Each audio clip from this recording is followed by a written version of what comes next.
Hi, my name is Nicole Martinez. I'm 37 years old. Today's date is September 10th, 2015. I'm here in Sacramento, California, and I'm with my very good friend, Dolores Sanchez. And my name is Dolores Sanchez, and I am 51 years old. And today's date is September the 10th, 2015. And we're located in Sacramento, California.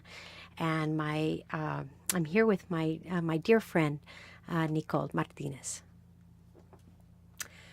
So we're here to talk about our dear friend, Ana.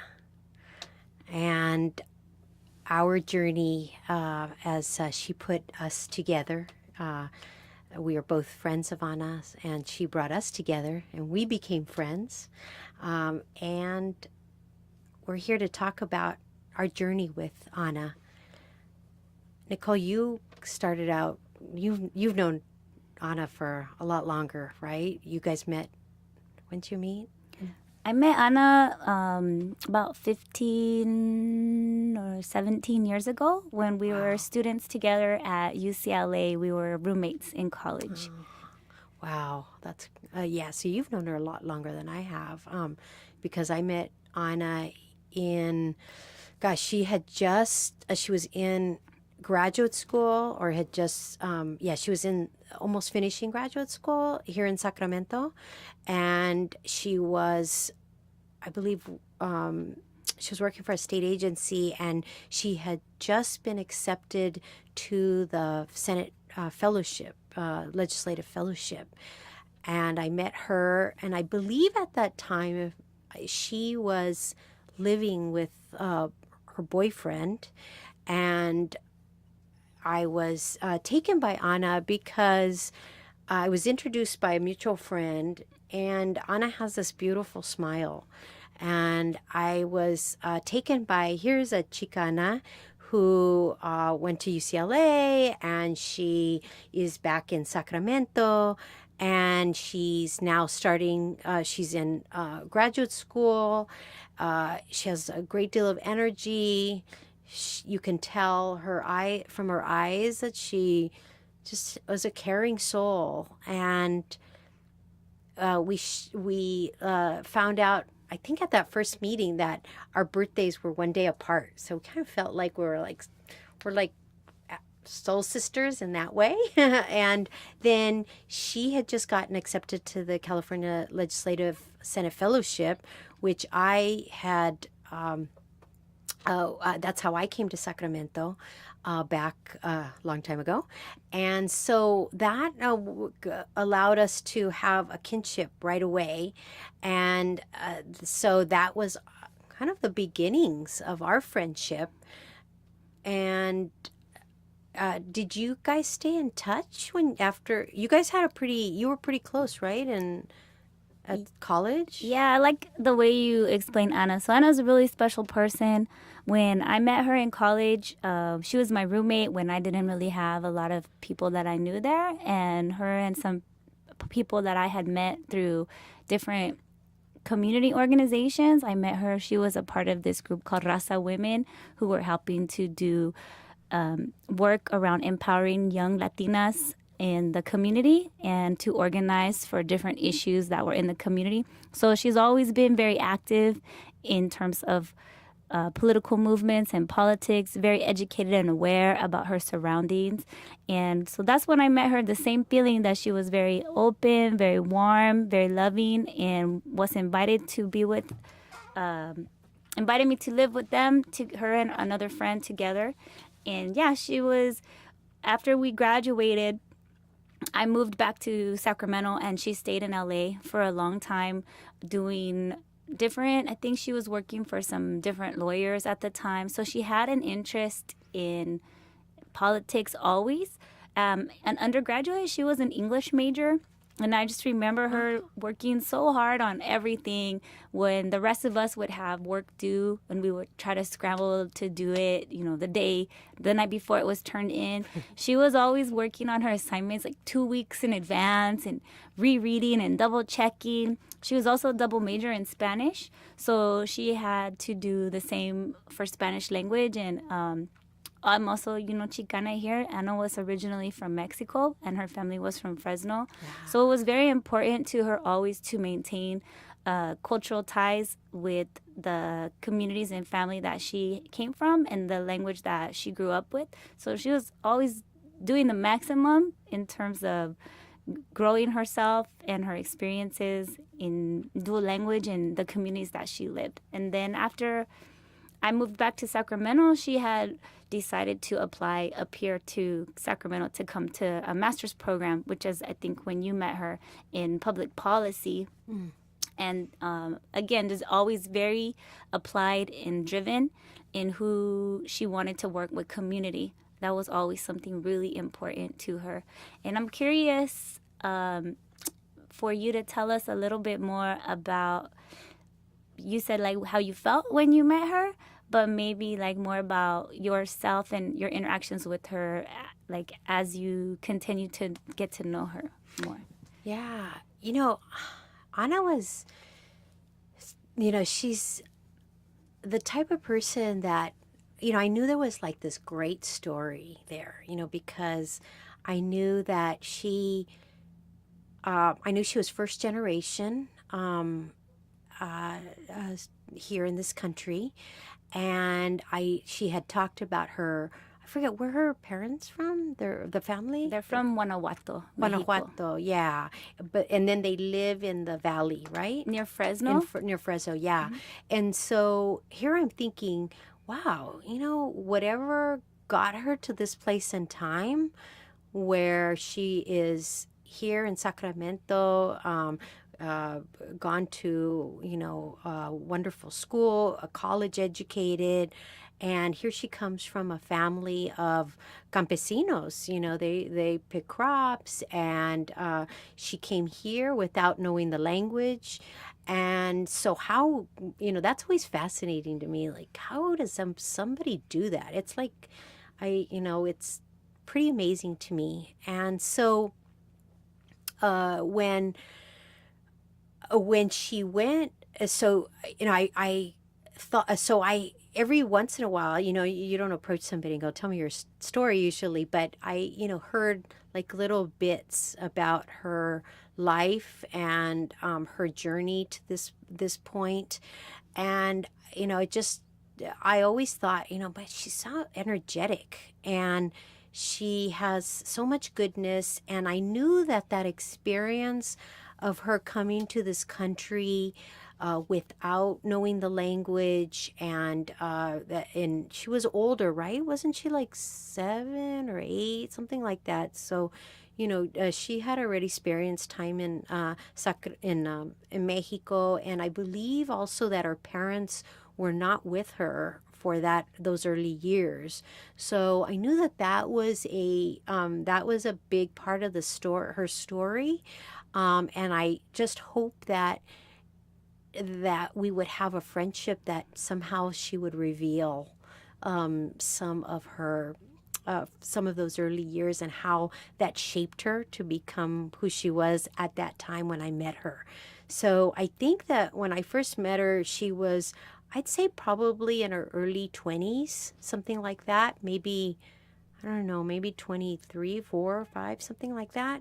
And so since I had been through the Senate Fellowship, and I wanted to have her, if she would accept me, to kind of be in a mentor role, like a friend/mentor role, because one part of going through the Senate Fellowship program is that there's not very, or at least in the time when I went through, and probably that's true during the time when Anna went through the program, there's not a lot of Latinos, and especially here she is a Mexicana who has come and done so much, and so the state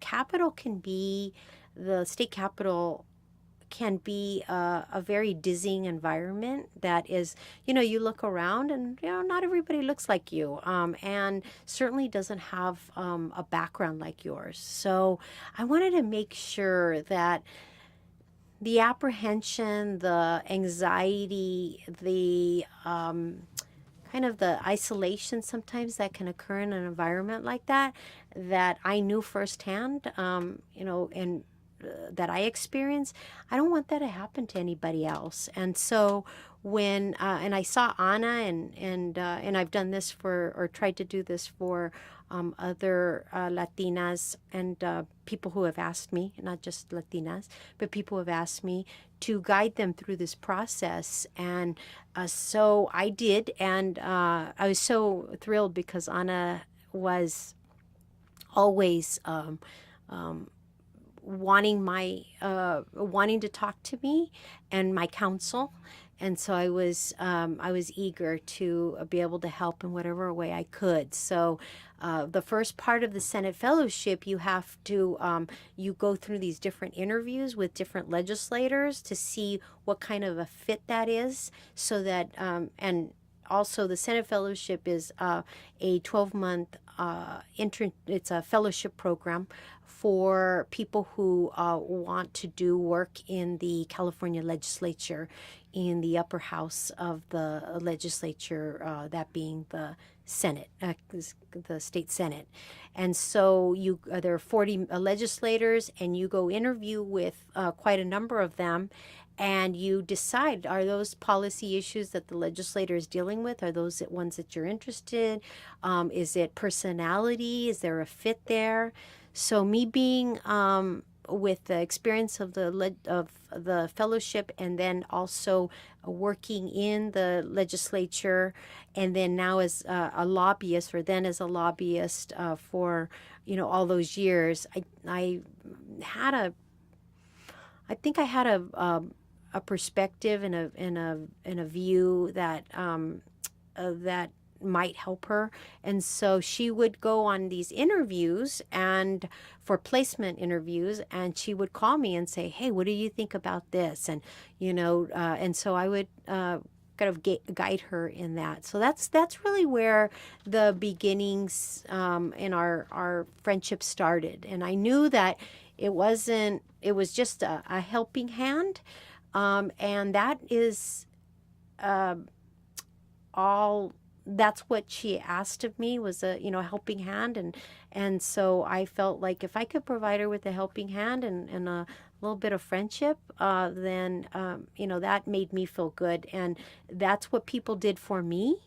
And so it's always been my absolute just honor and privilege to do that for others. So in this way, not only did I get a mentee, but I got a friend, and a lifelong friend. So that's how I started. And so Anna had I believe she had a live-in boyfriend, and she was very much wanting to help others and do good. And I just knew that it was just a matter of where she would go in this life. But for right now, she was in Sacramento. She was in the legislature, and I was going to do my little part to help her. So, so you two, so now you're both in Sacramento, and did you guys still, you maintained a friendship during this time, or? Yeah, so we were roommates in college, and I had moved here, and like I said, she was always showing interest in doing community work because of her story of being an immigrant here, immigrating when she was young, and having the experience of growing up in the United States without, I think for a time she didn't have legal residency or legal status. So she had that, always carrying that with her. Later received it through different ways. I'm not real clear how, but I know that she was able to attend college, and that was one of her goals always when I met her, is that she wanted to work to help with issues of immigration, and help people in the community who are struggling with the same issues that she has had to struggle with her whole life. And so she applied to come out here to the public policy master's program at Sac State, and when she was applying out here, she knew that I was out here, and she called me up and was like, hey, I might come to school out there. And I was like, great, well, come through. You know, you always have a home right here. So I remember the first time she came from LA, a big switch. She's originally from a small town there. Well, she's originally from Mexico, and then her family moved to a small town, Hanford, near Fresno. Very small town. Like, when I went there to drop her off one time, it's just like her house was in the middle of fields, apple fields, and just different agricultural things. So she came from this very small environment to a big city like Los Angeles, and made it. Half of us who came to LA from Northern California or from smaller towns, by the second year, we went home because it was so hard to adjust and to not have our families with us. Well, she always had that vision that she was there for a bigger purpose, that she was given opportunities and worked hard to gain these opportunities. So for a reason, she always had that in her mind. And so when she applied to come to the Sac State program, I said, come on over, like, you have a place. And she came, and she's like, I might get this program. And she stayed with us. And I remember telling her, you always have a home here, you know, we're here, we're not going nowhere, and this is where my family's at. So she went back to LA, and sure enough, she got accepted to the public policy program here and came. And at the time, she was such a driven person. She was thinking about possibly getting married. Her goal was, I remember, possibly to continue through school, to maybe become a judge, to advocate for immigrant rights, to help create and legislature and laws that maybe would help people have an easier road, and to create understanding around the issues that she had been.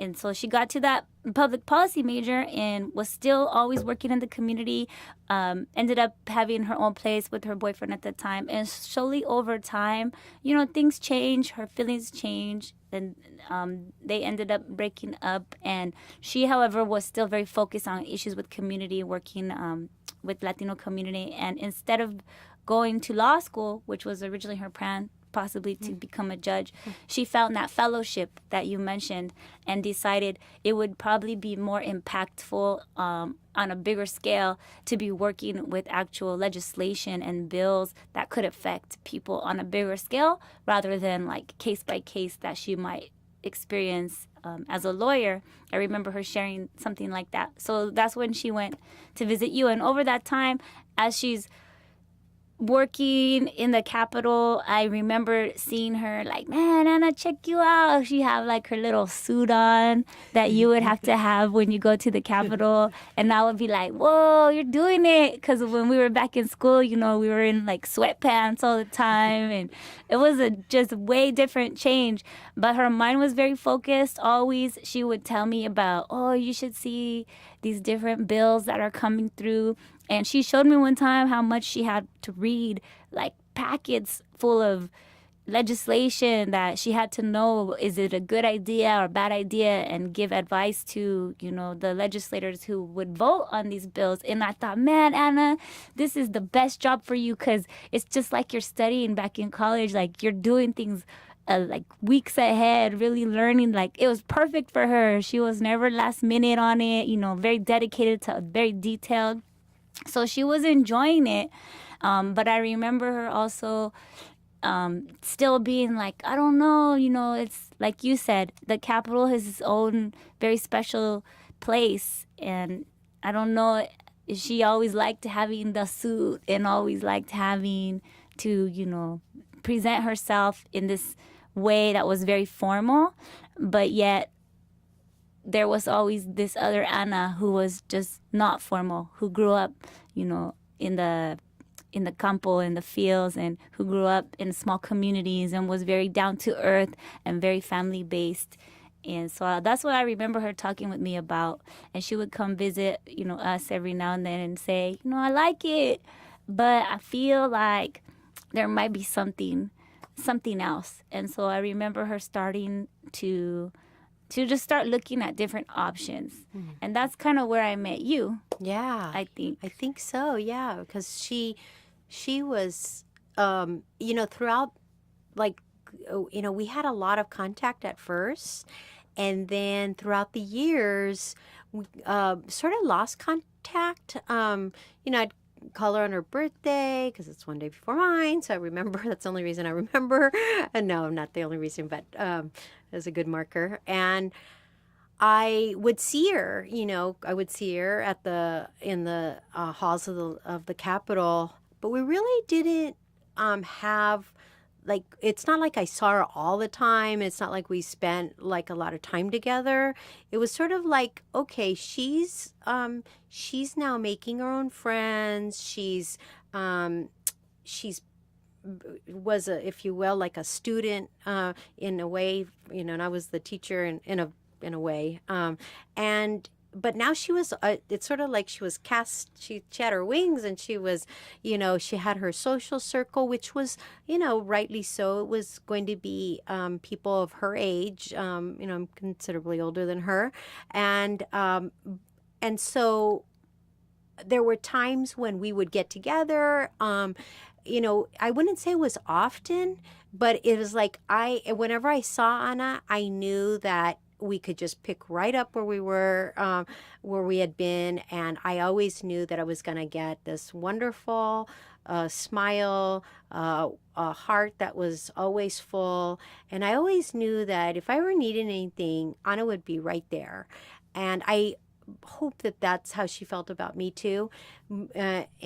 So like years went by, and again, I would see her, and I'm not quite sure how it worked out, but I just, one day, I'll never forget this. I was having coffee with a friend of mine who I don't see that often too. She actually lived with Anna, my friend Marisol. She lived with Anna or Anna lived with her in her place for a time. And it had been a long time since I'd seen Anna, and a long time since I'd seen my friend Marisol. And we were having coffee one day. I remember it was in December, and we were about to end our coffee, and we were walking to our cars. And I don't know how it worked out, but right before I got into my car, I said to Marisol, "Hey, how's Anna doing? Has she found a job?" Because the legislator that she had been working with throughout her fellowship and then afterwards was now being turned out of the legislature, so she couldn't serve anymore, which meant that everybody who worked for her had to find jobs. And it just occurred to me that Anna was going to be looking for a job, and I just was wondering how she was doing. I knew with her skill and her personality and everything, she would find a job in no time. But I just it was an inquiry, and honest, and Marisol's response to me is, "You should give her a call." And that was it. And I said, "Okay," and that was it. And that was such an important question for me to ask, because that led me to an absolute new path for me and Anna, because I asked that question, and I heeded Marisol's suggestion that I give her a call. And I called her one day, and I just said, "Hey, Anna, it's Dolores." I said, and I just want to know how's it going. And I left her a message. And it was around Christmas time, and she called me back, and I could hear the distress in her voice. And I knew that things weren't well, and that we needed to get together. So I don't remember that we were able to get together. I think because of the holidays and because of other things going on. And so I'm not quite sure how it all happened, but I just wanted her to know that I was thinking about her, that I wanted to support her whatever it was that she was going through at that time, and that that was going to be there for her. So it turned out that she had not found a job, that whatever brought her to that time, the legislator had termed out. She had been looking for a job, could not find a job, or it just was not working out for her. And she was under great anxiety that her health insurance was going to be ending, that her paychecks were going to be ending, but her rent continued and other bills continued. So I believe the holidays went on, and I talked to her in January. And by that time, a great deal, she was extremely anxious. She wondered what she was going to do. And I set out to comfort her and to help her to get to find a job, and one that suited her. But the anxiety was growing, and Anna was getting, as the days passed, and the realization of being out of work, it was getting harder and harder for her. And I one day asked her, do you ever go to church? And she didn't say anything. And I said, would you like to come to church with me sometime? And, was usually when I ask people that, they usually like, oh, yeah, thank you. And then you don't ever hear from them again. But she said, and she didn't say anything. She was always wonderfully polite. She would never say no to me. But it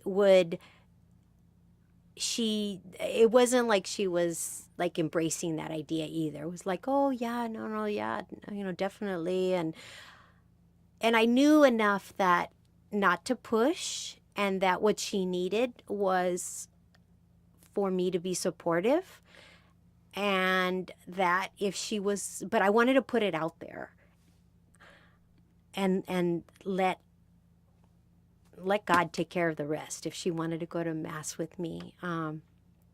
So I don't know, did you have contact with her then, when she was going through that difficult time? Not too much. I just remember her, like you said, just feeling very anxious. What would happen if she didn't get a job? What were her other options? Very unusual, because she had always been so, things had always seemed to fall into place for her. She's likes to plan ahead, like I said. So this space of not knowing and not being able to know what's coming next was making her feel very distressed. And at the same time, I remember her also reconsidering her position in the Capitol, working with legislative. She was wondering, is this the best place for me? She was feeling a lot of different things. Like you said, and I don't know because I never worked there, but it seemed through her words that the Capitol environment wasn't very healthy for her. She had to maintain a certain level of status, kind of. Like I said, you had to dress a certain way. There was an expectation that you would, after work, go out and hang out and have drinks. And so she would do that to be social with the people that she worked with. But I don't know if she always enjoyed that, being out in that environment, kind of having drinks. And it seemed to kind of go against who she was sometimes, because she was very kind of a quiet person and just to be at home.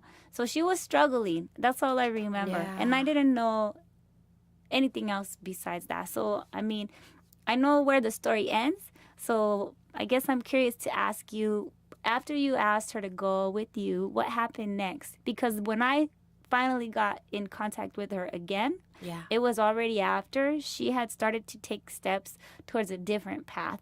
Okay. And I don't know how that happened, so maybe you could help us. Yeah.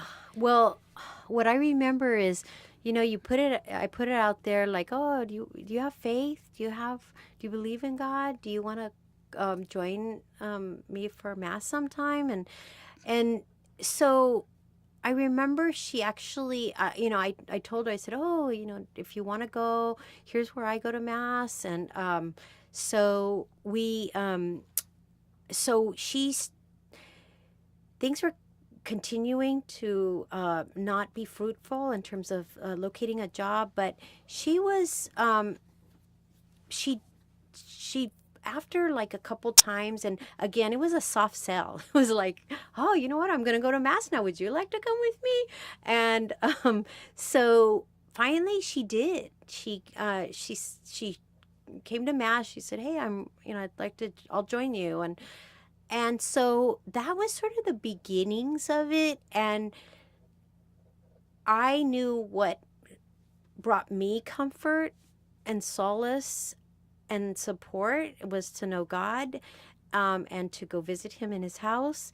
And I just offered that as something that she might want to do. And so it didn't all come at, it wasn't like, oh, she was like, oh, okay, I'm going to come and then I'm going to come every day forever. No, it was, she came once and then I'd see her again. And she ended up finding a job, which was great. And so at least from a perspective of, she wasn't, in dire straits financially. She got a job. I saw Anna, I saw the beginnings of the transformation where she was, she would join me, and then all of a sudden, like, I'd see her and she'd join me on a weekday, and then she'd, I'd see her at, different things, because once you start getting involved, then you could, through the bulletin, there's another thing, and then there's another meeting here, and there's a prayer session here. And so little by little, the community that I had built in, at the Immaculate Conception parish in Sacramento, she started to become a part of that, and took it to a very different level. She's, her wonderful personality. She's not like me. I'm quiet. She was more like, she talked with people. People, embraced her. And I know that felt so good. And so she started going more and more. And then before I knew it, I mean, she'd come with me, but then before I knew it, she was doing things on her own.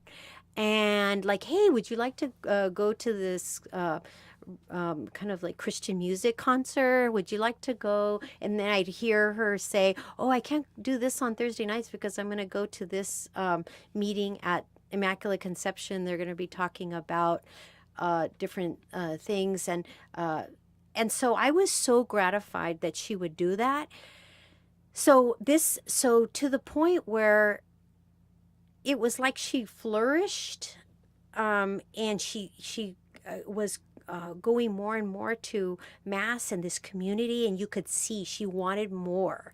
She was being called to want more and more, and to help others. And her spirit, I could see, was really strong in that end. And not, I think, not surprising to me, correspondingly, she was the capital environment and those that the jobs there. I think she switched jobs, and which I thought was great for her. Gave her more responsibility, but at the same time, that spirit seemed to be more and more dim, and she was questioning, rightly so, her place in that environment. And she was looking at how the things were done there. And frankly, I don't think I'm way off the mark to say that some of the things were plainly distasteful to her, which I totally got. And I remember one day going to mass with her. It was a Good Friday, and she just was really upset that day about things that had happened in the office. And I said to her, as we were walking back to the Capitol, she said, she was talking, she was complaining about it, concerned about it. And I said to her, give your suffering to God. And she just kind of like looked up at me, and for some reason that helped her. And so she get further and further toward the church, or to God, I should say, and further away from politics and the capital. So she then one day she said, I kind of wondered.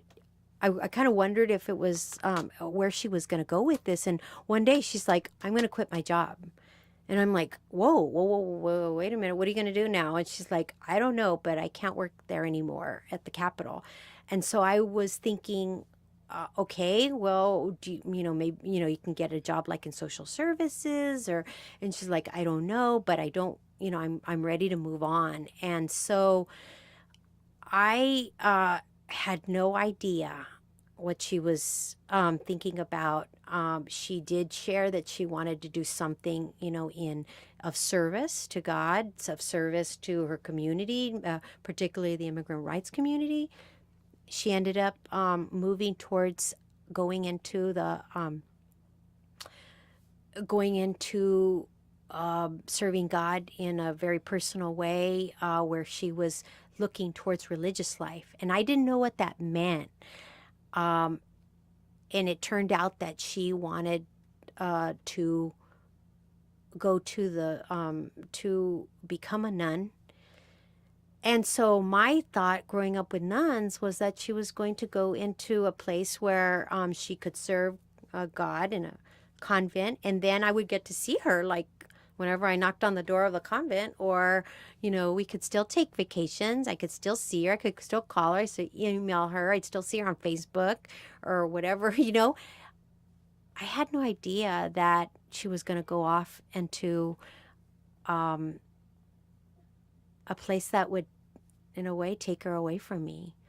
And so we met, you and I met, when she would always talk about Nicole, and your mom. And I was like, I never got to meet you guys. And finally I got to meet you. And I was blessed because then I got two new friends, Nicole and your mom, Gloria. And I immediately knew that I knew you guys because of all the times Anna talked about it. So I don't, do you want to talk about those last couple months? Yeah, real quick. So there was that point where Anna started to go to church more, and she called me up and was like, I'm going to quit my job. And I remember a long time ago when I first started out here in Sacramento, you said, you always have a home for me. Can I stay with you? Because I'm going to quit my job and I'm going to take this giant leap of faith that all will be provided for me, and I'm thinking about becoming a nun. So she came to live with my mom and me. At the time I was with my mom. She started to sell her car. She started to sell all her belongings. She let go of her apartment, and she decided that she wanted to become a nun. And there was a year of time where that's when she was also helping you. She started to bring all of her friends and family in Sacramento together through this great faith that she had. We were all helping her in different ways, and she started to introduce us to each other, that we would support her on her journey. She ended up going to a monastery. She had to raise a lot of money to pay back all of her student loans because they won't accept you unless she had that. So that was kind of how we met, trying to help her fundraise to basically achieve her dream to have a life of service. And then she went to a monastery in Chicago, tried it out, and was like, you know what, this is great, but I still want more. And ended up coming back to California, where she entered a monastery that would be a secluded monastery, which meant that she would go into a monastery to have a life of pure prayer. She said, I'll be praying for the whole world every day, and that will give me great satisfaction, and that's what I want to do. And that's when me and you met.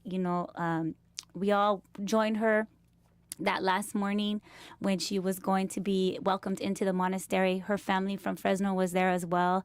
And they said, welcome. And this is you leaving this material world behind, and knowing us as friends and family, that we wouldn't have the ability to communicate with her on a regular basis. And we're like, why would you do this? Why would you leave everybody?